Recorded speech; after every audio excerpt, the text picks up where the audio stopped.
It's that time again. Time for the latest 5 reads from OTV to be talked about in my signature silly way. So if you're new here, welcome.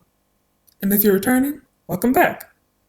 We actually have 6 books this time instead of my usual 5 because, well, one of these was an arc read, but hey, do you expect me to not talk about it? I had a great time. Now we've got a blend of genres, so hopefully, by the time we're done, you'll all have some new books to add to your TBR.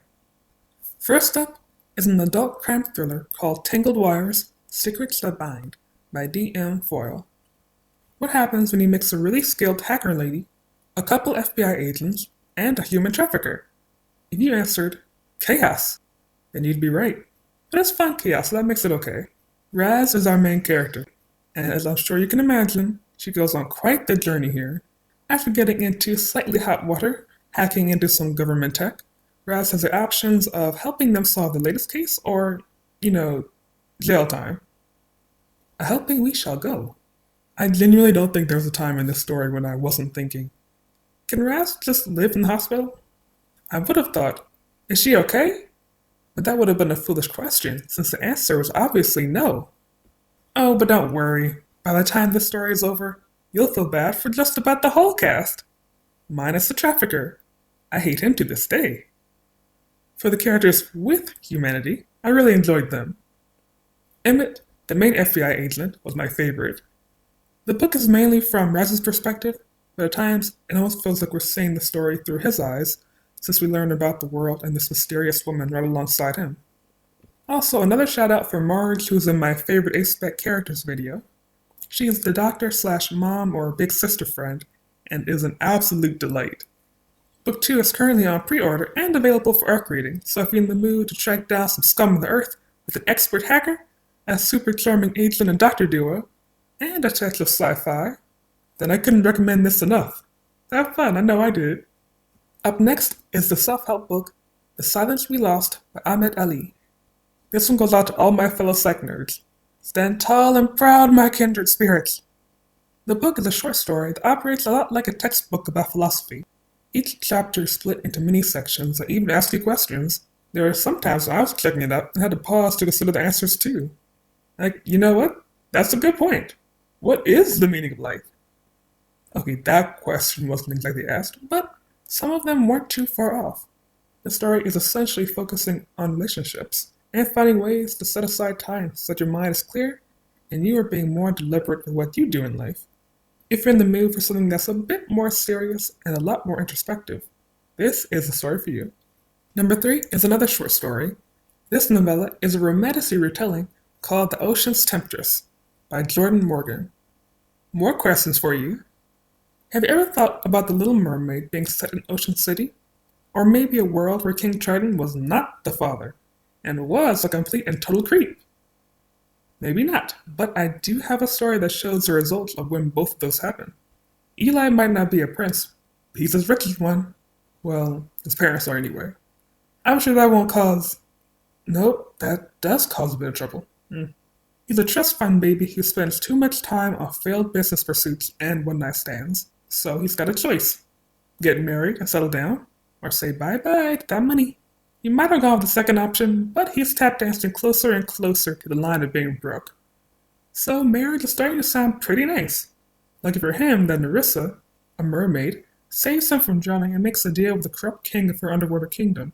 Now she can temporarily become human and fall in love. She doesn't have her voice, but who's gonna let that stand in the way of love? For all you romanticy readers and novella fans out there, this is one to check out. I can assure you that the king is an absolute mess in the most chaotic way possible. Anytime he showed up, I was waiting to see what he'd do next. Now we have a dramedy, Blood on a Yellow Rose by Alina Capella. Sometimes, musicians become living legends. Sometimes, their lives are sadly cut short. And then there are the rare occasions when their lives are cut short and then they turn into vampires.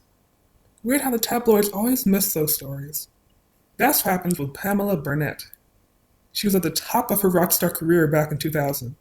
Then she overdosed, and the only way to survive was to become a vampire. And that wasn't enough death for her. She works as a palliative care doctor now.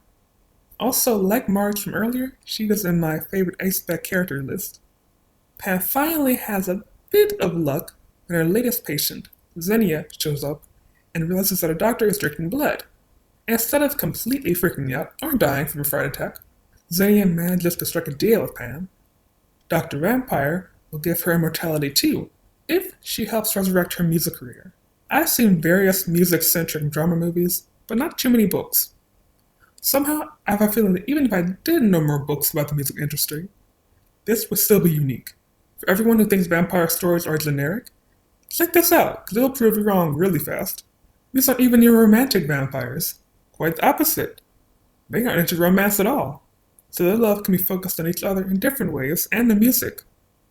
So if you like dramedies or want to see Ariel Ace characters in the spotlight, check this out. Now for a high/cozy fantasy series. I'll specify that book 1 is cozy. From what I've heard, it'll get darker later on. This is Prophecy of Erithos, The Awakening, by Beatrice King. It's tough being a kid with social anxiety whose friends have all physically or emotionally moved on.